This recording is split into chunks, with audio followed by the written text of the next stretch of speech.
President Ziaur রহমানের কথা, যার ঘোষণার মাধ্যমে আমরা প্রকৃত স্বাধীনতার স্বাদকে আমরা উপলব্ধি করতে পেরেছিলাম। আল্লাহ শহীদ প্রেসিডেন্ট জিয়াউর রহমানকে আপনি ক্ষমা করে দেন। আল্লাহ তাকে আপনি জান্নাতুল ফেরদৌস নসিব করে দেন।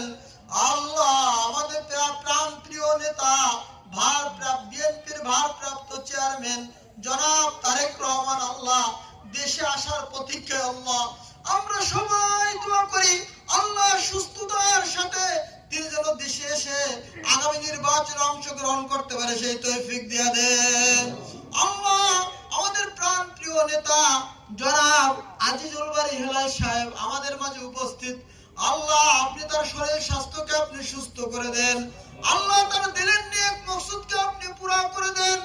আল্লাহ পরিশেষে বেগম জিয়ার জন্য দোয়া করি আল্লাহ মেহেরবানি করে তাকে আপনি সুস্থ করে দেন। আগামী নির্বাচনে যেন তিনি